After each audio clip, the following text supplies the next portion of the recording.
Welcome home to USA Global TV and Radio, a place where dreams take flight, with authentic storytelling, diverse perspectives and meaningful conversations, where global stories unite and bridges are built beyond all borders. Discover world-class education, entertainment, hope and inspiration. Together, we're building bridges worldwide. Subscribe to our channel, USA Global TV. Download our app, USA Global TV. Be our guest or join our team. Visit usaglobaltv.com. Thanks to our founder and executive producer, Dr. Jacalyn Kerbeck. Music score by Yeffy Tang from Cloud Road Music. Voiceover artist Mike Porter. Creative direction by Paul Garcia. USA Global TV and Radio, your home for global connection. All rights reserved. This video and its contents are the exclusive property of USA Global TV and Radio. Unauthorized use, duplication or redistribution in any form is strictly prohibited.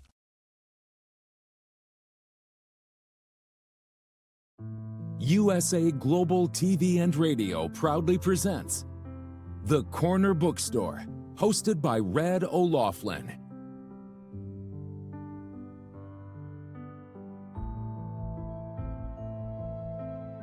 Step into a world where every story inspires. These pages come to life through the voices of authors from around the globe.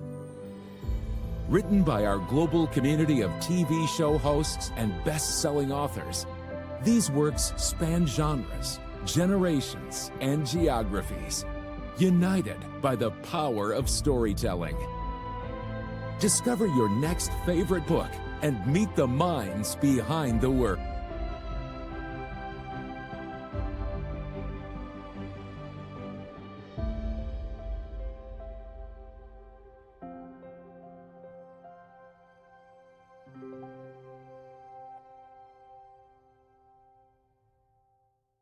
Thursdays, only on USA Global TV and Radio.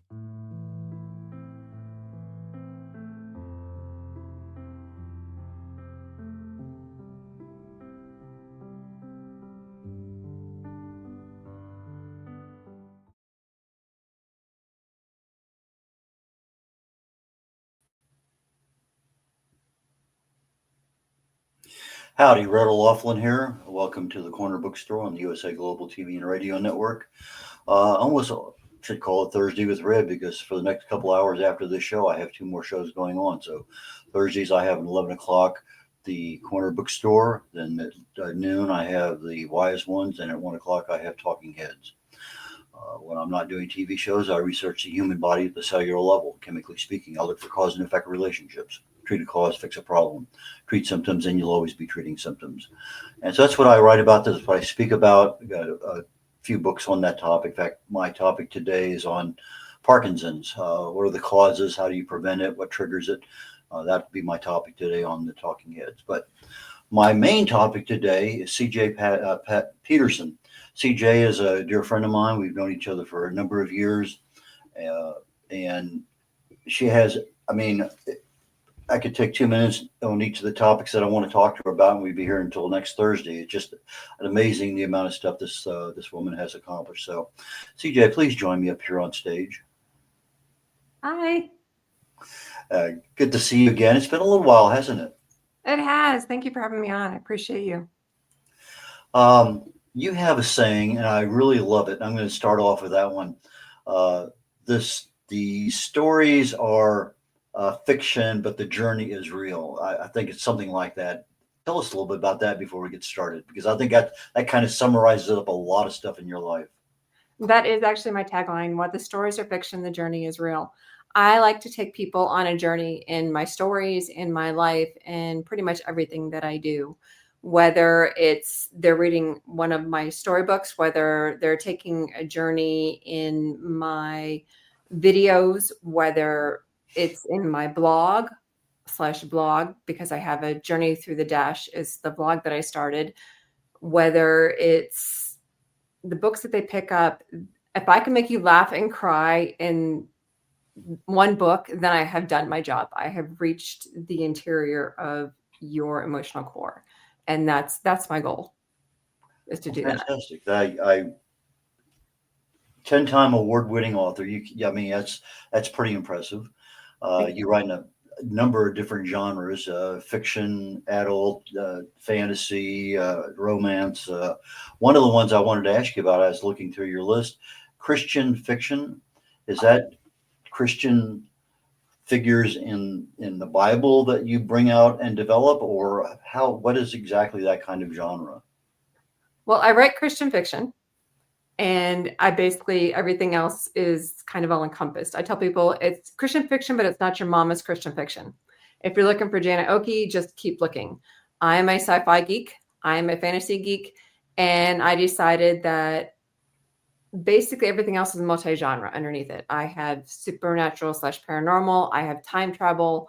I have genetic manipulation. I'm working on a fantasy. So everything else is kind of up for grabs. And so when you pick up one of my books, my readers know that when they pick it up, they never really know what they're going to get, because I like to challenge myself regarding the multi-genre portion. They just know that it is Christian fiction. Whatever it's going to be, there is a Christian element in it. They just never know exactly what genre it is. Okay. Now, you started out writing, I guess, probably at a fairly young age. When did you decide to actually become an author? Well, I first published in 2012, and that was thanks to my husband, I call him Super Hubby. We had started reading the books, and the first one was Strength from Within, is the one that I read to him. And he goes, "You really do need to publish these books," because I wrote them as an escape. My growing up wasn't the best. And he said, you need to actually publish these books. And so I made a deal with God. And when I tell people that, they're like, "Oh, the horror, you actually made a deal with God." Well, yeah. They make deals with God in the Bible all the time. My deal with God was that I would publish the books, and he would get them into the hands of those who actually need to read them, and the messages will reach the hearts of those who need to do them. And so we publish those books, and the stories that I get back, as long as it touched at least one heart, I'm good. But the stories that we get back and the messages that I get actually touch me. It's more of a blessing to me than it is to them, honestly. And when I get those messages, those are the ones that I hold closest to my heart. And I love getting messages of like, "You did not really just do that." And I'll always be like, "Okay, what book are you in?" And I'm like, "Okay, you don't even need to tell me where you're at. I know where you're at. You're good." And I love getting those. And when I was doing the Team Angel series before Divine Legacy came out, there was one lady, she was an older lady, and she goes, "The only question not answered in Seasons of Change and the Holy Frame trilogy is what's in the box." And this older lady messaged me. I have no idea who she is to this day. And she said, "I'm an old lady. I'm going to retire. I'm going to die before I find out what's in this box. You have to tell me what's in this box." I said, "I really need you to just hold on. It's answered in the first chapter of the Divine Legacy series. Trust me, you'll be okay." She goes, "No, I'm going to die. You need to tell me what's in this box. I need to know." When I get messages like that, I'm like, "Yay, I've done what I need to do." My daughter was dating a man a while back, and he had started writing a book, and the main character was carrying around a 6-pack of beer, but the bottles were not beer. They're something else. And it turned out it was a cremated remains of his best friend that he always wanted to have by his side, which was kind of strange, but you didn't know that until about the 3rd or 4th chapter. But everywhere he went, he had the 6-pack that he always took with him. But again, it's just, you have something, it's there, you want to know what it is, but it's delayed. And then all of a sudden you find out what it is. Oh, well, okay. Interesting. Well, it's that, and you get attached to the characters, because in that particular series, it spans about 13, 14 books. And there's also a 20-year jump between the one set of books and the Divine Legacy series. So they get attached to the characters because they cross over storylines in that particular set of books. Mm. So how many series do you have characters that cross over? Just that particular set. It's Strength from Within, it's the Grace Restored series, the Holy Flame trilogy, and then it jumps into the Divine Legacy series. And then there's one novella that actually wraps it up. It's a 10-year time span of me actually writing. So those characters actually did get attached to very well, but the characters crossed over storylines, and you got attached to the various characters throughout that time span. I know you had a lot of stuff going on in your life during COVID. Were you able to be fairly productive as an author during COVID? Oh yeah. At that point, my sister and I had started Texas Sisters Press, and so we were able to convert the books into Texas Sisters Press. Also during that time span, I was able to get some more writing done. That's when I got the Sands of Time trilogy was written, which is where genetic manipulation. I described that one as Stranger Things minus the Mind Flayer stuff meets X-Men. That one was finished, and I had started Chain Reaction, which is a time travel one. I described that as reverse butterfly effect, where they're going back in time to purposely change the family line because the family line was dying, and they had to basically change some certain ancestors' decisions to extend their family line. The question is, would they survive it by the time they were done? How much research do you have to do for that? Well, the way I describe the way that I write, there are certain types of writers. There are planners, pantsers, and sometimes there's a little bit of a hybrid in between. I'm a pantser, which is basically I sit down, pray, and type. That's a pantser. So when it comes to a history, which was a challenge for me, I only had to do enough to do that particular scene. And so I did some history. And for example, in the one portion at the very beginning, it was regarding Oliver Hazard Perry. Their ancestor had initially killed Oliver Hazard Perry, therefore turning the tide of the original war and the Battle of Put-in Bay. They had to stop their ancestor from killing Oliver Hazard Perry at that point, which then set the time correct and what was going on in that particular war. And the Americans did then win the Battle of Put-in Bay.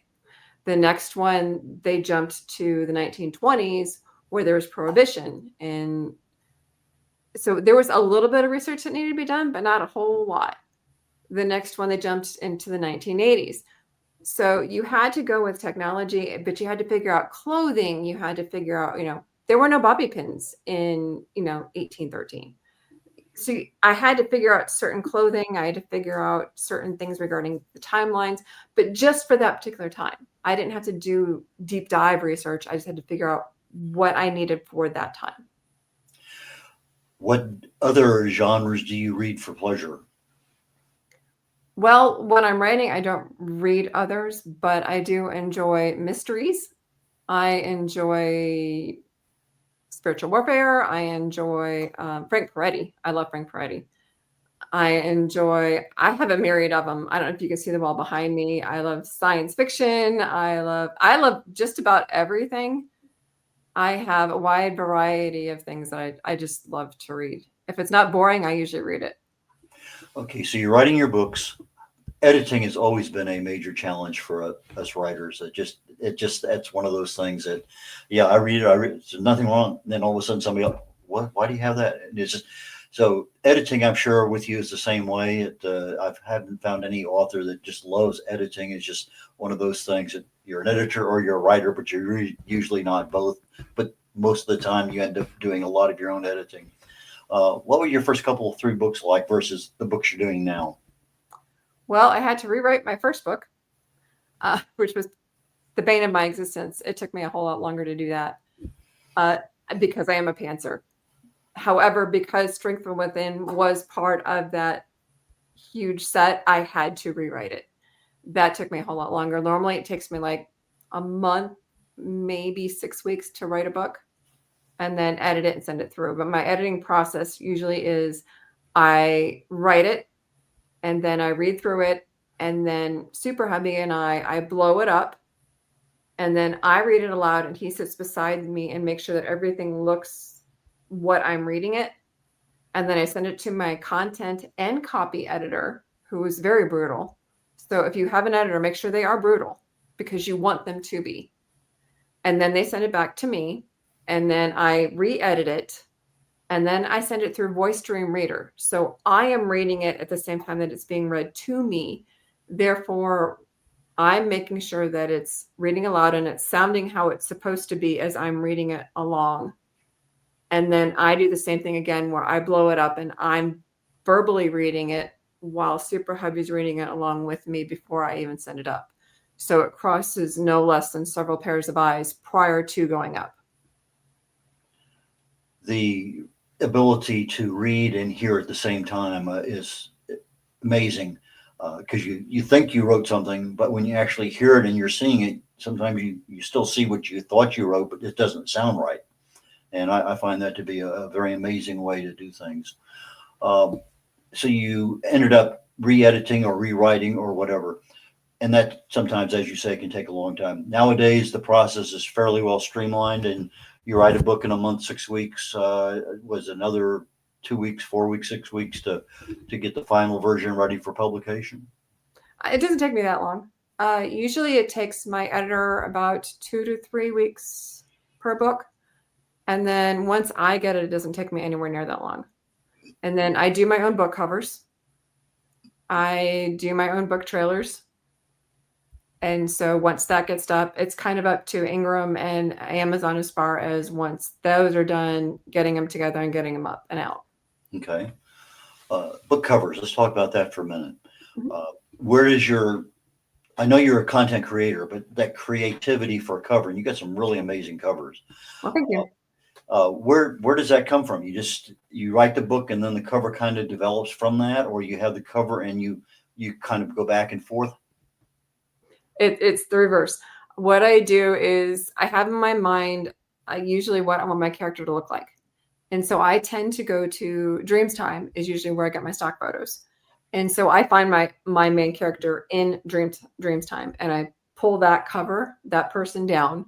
That is my main character. And as you look at my books, there's usually a picture of the main character on the cover somewhere. And then that's what I build the character around. That is my main character. So I don't do cover reveals until it is almost time. You can usually see them covered up prior to, and then I don't tell what my book is titled or anything until it is time. I protect my work completely until it is ready to go. And then, for example, when it was time for Sands of Time trilogy, in the beginning of the book, if you open it up, I actually picked out all of the characters. There are pictures of them in the beginning of the book. All of my characters, the main characters, are pictured in the beginning of that book. I went through stock photos so I could pick out all of the characters so I knew what all of them looked like. And so when people go through, because there's so many of them, you can actually see the main characters and what they look like as they go through the book. It's interesting. Very few of the authors I've talked to have actually done that amount of work and actually having an illustration, a picture, a photograph, or describing each individual character. So that is something that is above and beyond. I think, we allow our imaginations to kind of form what we see for the main character, but you're helping us along. Yeah. So for example, Race Against Time, the Sands of Time trilogy, these 4 main characters are there. But in the beginning of the storyline itself, they're actually in the book. Okay. What the main characters look like. So the reader has an idea of what the characters look like. And I wanted them to have an idea because in my head, I wanted them to understand what these characters actually look like. Because there's a group of gifted, and then there's a youth group as well. Most of us authors have a tendency, we write the book and then we start to market it after it's available to the public. It just seems that that's what happens. And then as you get to the 4th or 5th book, you start, okay, now I'm telling the world ahead of time. So how is your marketing campaign? I know your skills have transformed amazingly, but from beginning 2012, 15 timeframe versus 2020, 2025, what does your marketing program look like now? When I know I'm close to getting there and I know I have a date, I already have the cover done. The cover's done before the book is done. When my book is sent up to the editor is when I already start making the ads and the book trailer, because I know what the book is going to look like. I know what's already in the book, so I can create the trailer. I can create the ads themselves and have them already ready. Now, regarding the date itself, that's fluid because I have no idea what Ingram is doing and what Amazon is doing regarding the actual release date. That I can put on later. But I can create the ad and I can create the book trailer, no problem. We're going to go to a commercial break here in just a few seconds. I want to come back and talk about some other aspects of your life, podcasting, travel, photography, all sorts of stuff. So why don't we go ahead and go to a break and come back, and then we'll venture down a different road. Okay. What if one simple skill could change the way you connect with the world? What if listening could open doors to deeper relationships, stronger businesses, and a better you? Dr. Jacalyn Kerbeck, the Listening Mentor, brings you USA Global TV and Radio, a space where voices are heard, ideas are shared, and global communities thrive. Through the elevated listeners' courses and books, you'll master the power of listening, set boundaries with confidence, and transform conversations into opportunities. Join us. Listen, learn, elevate. Whether you're a leader, a coach, a business owner, or someone seeking stronger connections, your journey starts today. Subscribe, learn, and transform today.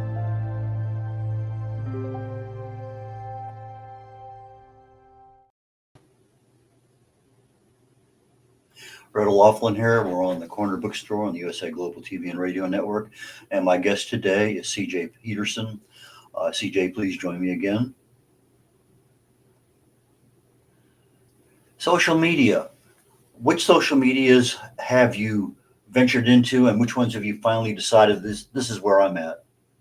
I'm kind of on all the things. If I know that there's one coming out, I tend to jump on and grab my handle, which is generally authoress_CJ, with the exception of, I know YouTube, it is CJ Peterson. And I do believe on some of them, I can't have the underscore, so it would just be authoress_CJ. But generally speaking, it is authoress_CJ with the exception of YouTube. Okay. Lately, you've been on TikTok. We talked about this the other day, and you said just a few months ago you had a couple hundred, and boom, all of a sudden you're 10,000. Yeah. What happened? Well, the beauty of TikTok is I'm a Gen Xer, and I found out that the Gen Xers are taking over TikTok, and so I dove into that. I am a hardcore Gen Xer, and I will support my Gen Xers all the way through it, and I have no problem whatsoever doing that. And that's what I did. I went from 250 to like over 10,200, I think, as of this morning, literally overnight. And I also like to post the videos. As I mentioned beforehand, I was actually diagnosed with cancer last year. And I started a blog/vlog called Journey Through the Dash, which is the date of your birth and the date of your death is the dash is the in-between. And I started celebrating life once I kind of came out of, I had hip replacement. They found 2 tumors in the soft tissue of the hip. So after that hip replacement, I had to have radiation therapy. So my brain was in a complete fog for about 6 to 8 months. Once I started coming out of that fog, I decided, okay, God's given me a second chance. I'm going to celebrate everything life. And so I started doing these short reels. And I started putting up and celebrating everything from restaurants that we go to, when the gang up here go out, when we go to Andretti Racing, Super Hubby and I go to, that's what I call my husband, when we go out to Andretti Racing, or we find this really cool place up here in Oklahoma City, or we go to do the Comic-Cons that I help run. And hubby helps me, we help Javier Torres run Comic-Cons, or we go to parks like we just did last week. We went to state and national parks. I put up all these short reels and we're just celebrating life. And that's the Journey Through the Dash. And people are loving that. I will reach 1,000 easy views through those. And people are loving those when they hit YouTube or they hit TikTok. Those are taking off like nobody's business. As long as they're under 3 minutes. And that's the key. They have to be under 3 minutes. Okay, you just got back from another trip this past week, right? Mm-hmm. Yep, And we went to Utah and Idaho. And you're talking about Bryce Canyon and Zion and a couple of other places I think we chatted the other day. Oh my gosh. And then Cave of the Moon in Idaho. Oh, that place, any creative, go to Cave of the Moon in Idaho. That place is otherworldly. Another one is Bryce Canyon in Idaho is another one that it will inspire creativity like you wouldn't believe. And it has half the amount of people that go to Zion go to Bryce Canyon. And that one actually inspired part of the story of the trilogy that I'm currently writing. You are much more of a content creator today than you were 5 years ago. Oh, hands down. Where does the creativity come, or is it just the fact that you have the technology now that allows that creativity to expand? Honestly, it's just, I don't necessarily know if it's the technology or just the inspiration or just the time or just the fact that 2016 I went septic, and when that came out of that, that's where a lot of the writing came from. This time around, I'm just, okay, God, this is now my second chance of second chances. I'm not messing it up again. I'm taking even a step further, more than just the writing. And we're going to just celebrate life all together and make sure that everybody else can share it. There are now more platforms than there were in 2016 available.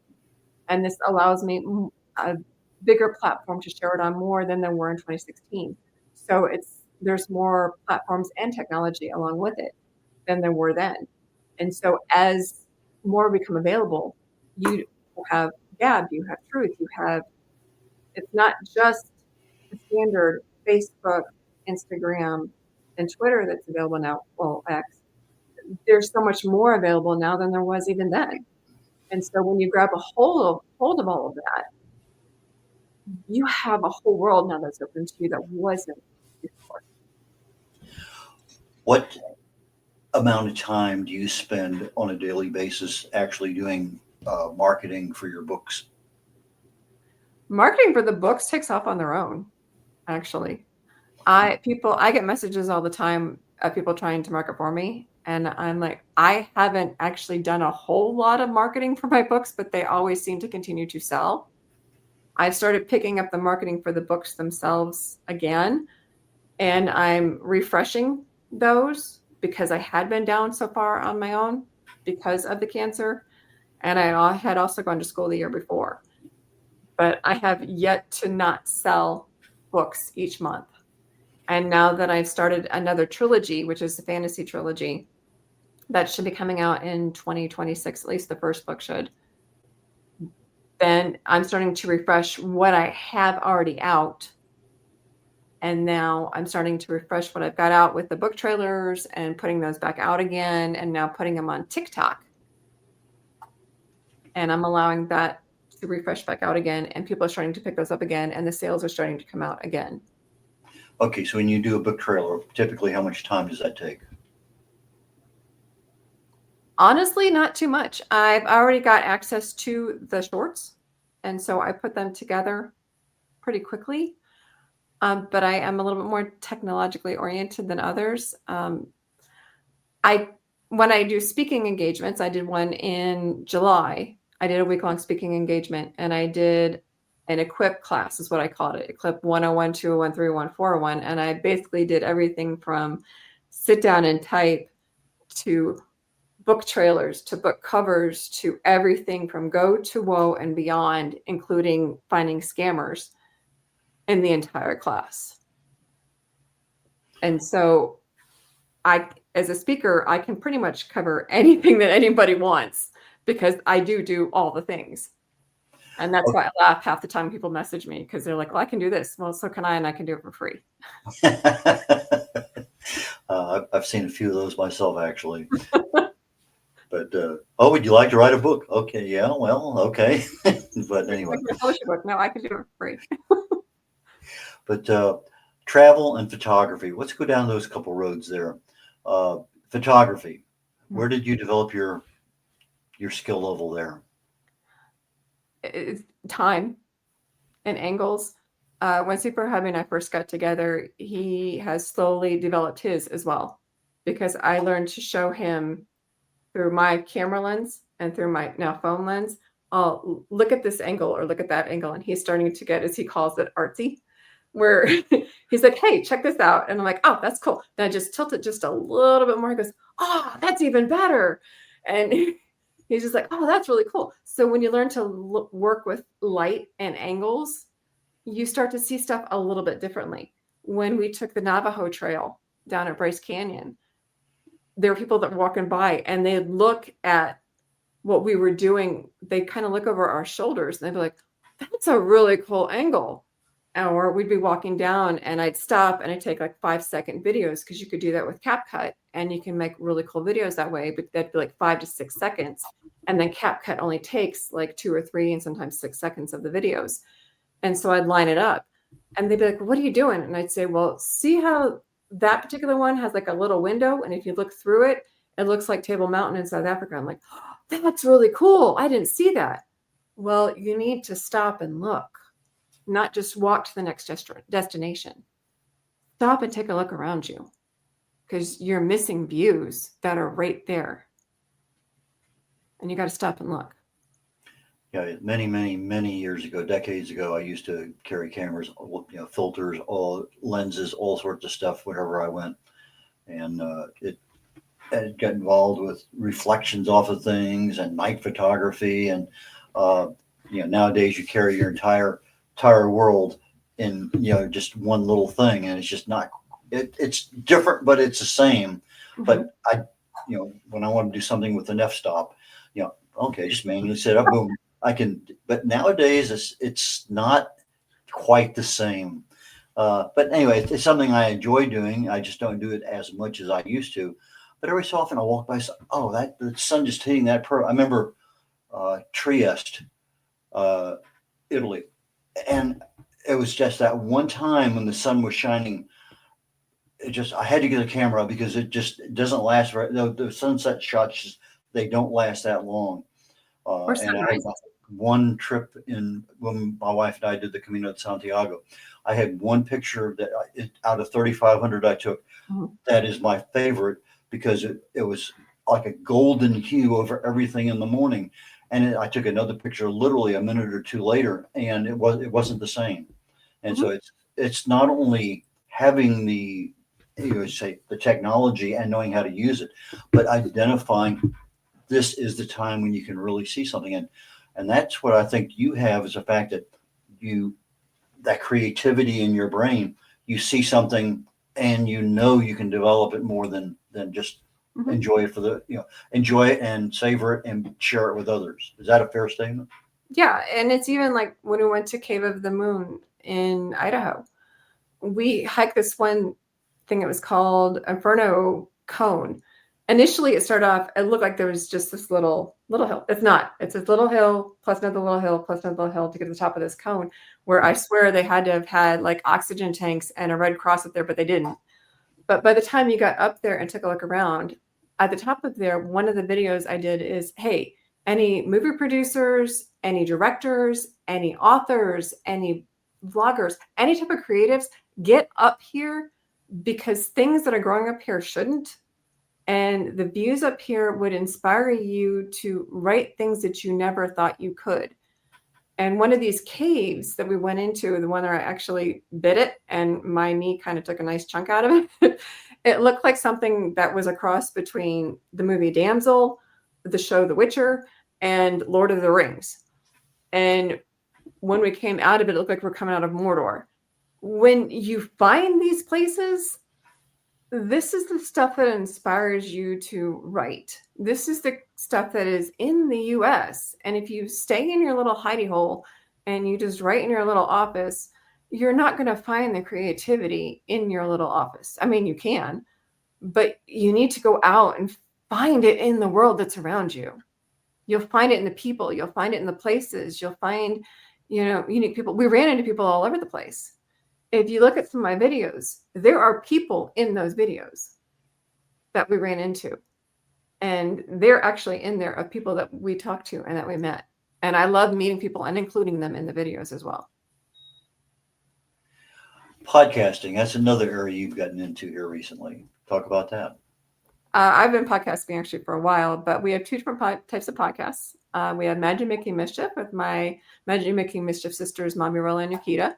We cover everything that's pretty much Comic-Con related. That is doing amazing.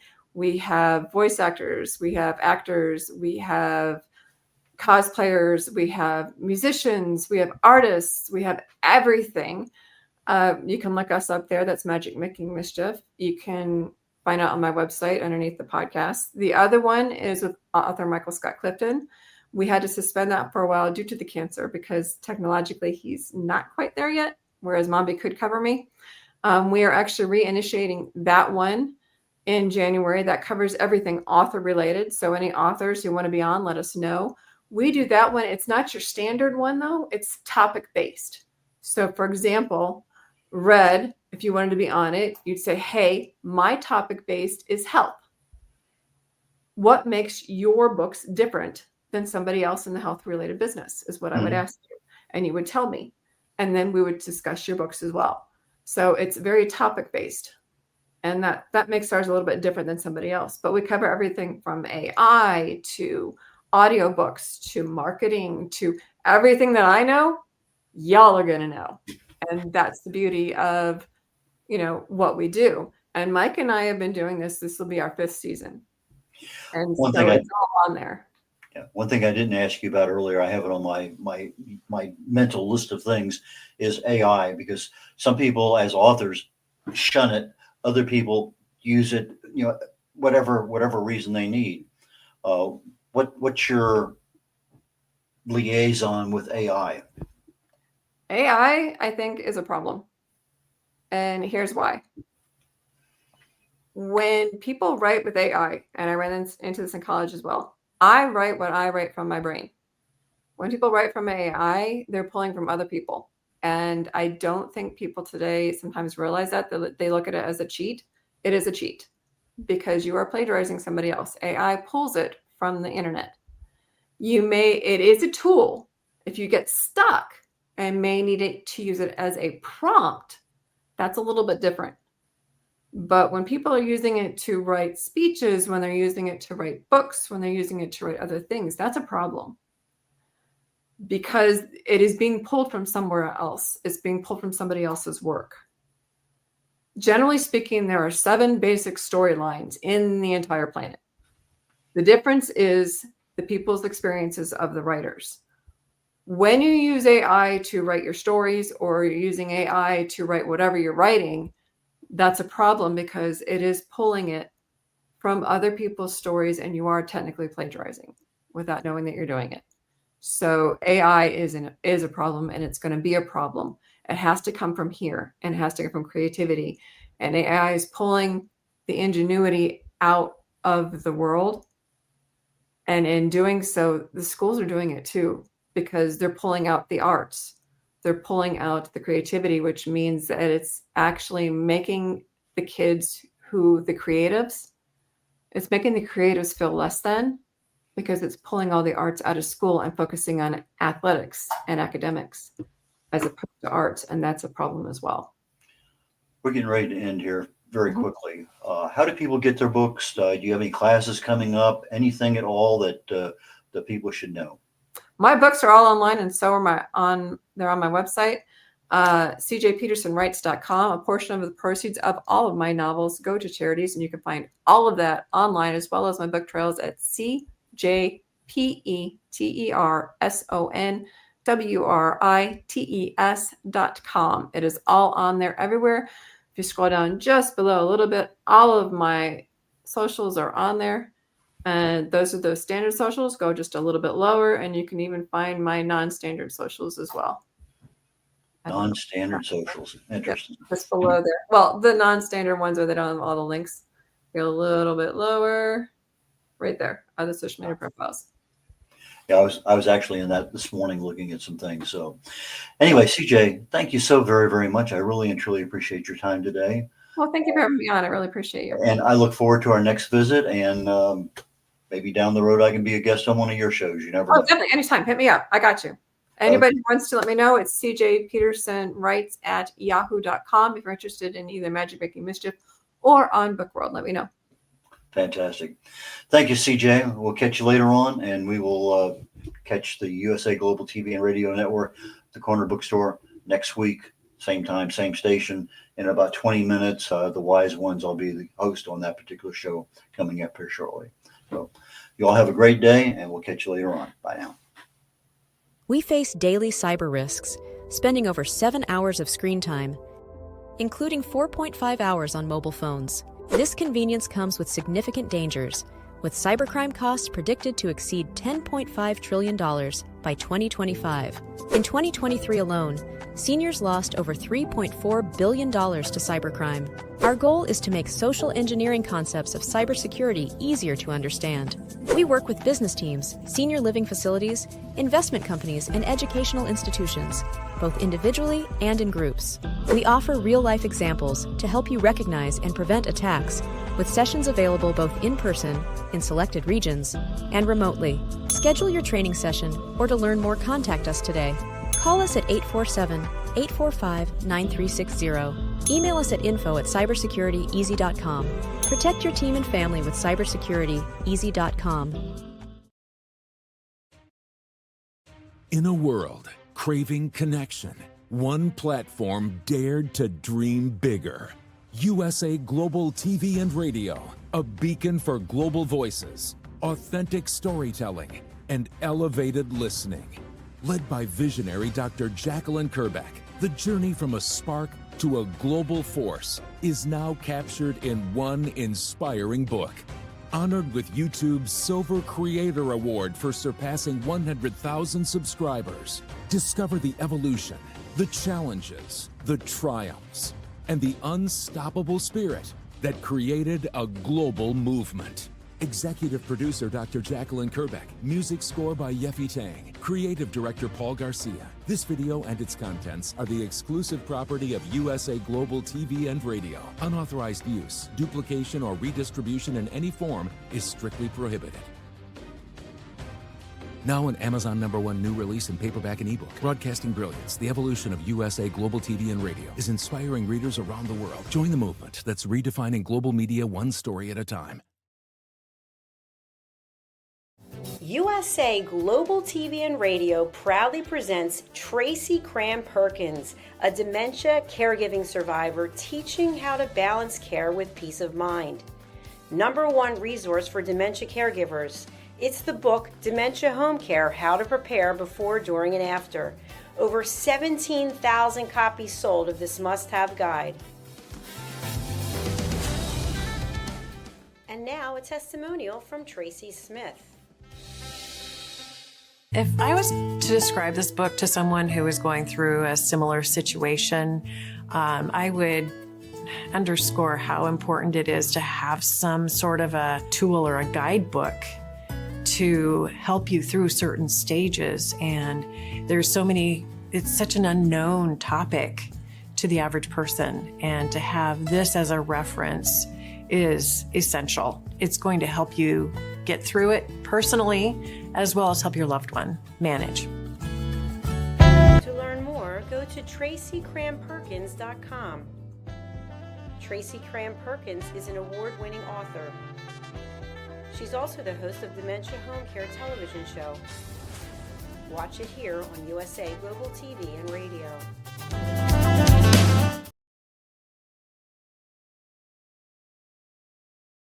Meet Dr. Jacalyn Kerbeck, President, Founder, and Chief Listening Officer of USA Global TV and Radio.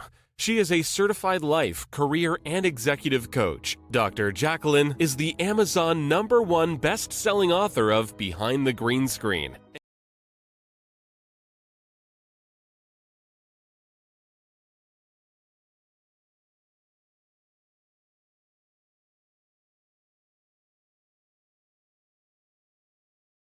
Get ready to wear the brand that's changing the world of media. Introducing the official USA Global TV and Radio online store. From our TV show hosts to our incredible global guests, you asked, we delivered. Rep your appearance with pride. Whether you've been on air, hosted a show, or tuned in, we have something just for you. Visit us at usaglobaltvradiosshop.myspreadshop.com and start shopping today. Check back frequently. We're dropping fresh new designs all the time. Showcase your role in our global community. These designs celebrate your voice, your story, your presence. It's more than just merchandise. It's a movement of hope, inspiration, education, and elevated listening. Head to usaglobaltvradiosshop.myspreadshop.com. Your spotlight awaits. USA Global TV and Radio. Elevate your style. Elevate the world. Thank you, viewers and listeners of USA Global TV and Radio, for joining us today. We're honoured to have your time and attention as part of our global community. At USA Global TV and Radio, we believe in the power of authentic conversations, meaningful connections, and creating a world of possibilities together. Want to be part of something bigger? Join our team of elevated listeners at usaglobaltv.com, a space where your voice matters and your ability to listen transforms relationships. Stay connected with us across all our platforms for thought-provoking discussions, expert insights, and empowering stories. Subscribe to our channels at youtube.com/c/USA Global TV. Follow us on social media and explore the endless opportunities we're creating for growth, learning, and inspiration. Together, we're not just broadcasting. We're building bridges and changing lives, one conversation at a time. For inquiries, contact us at info@usaglobaltv.com. Music by Johnny Dyes. Produced by Executive Producer and Director Dr. Jacalyn Kerbeck. Voiceover by Mike Porter. Creative Direction by Paul Garcia. All rights reserved. Copyright 2025. Visit usaglobaltv.com to view our full terms and conditions.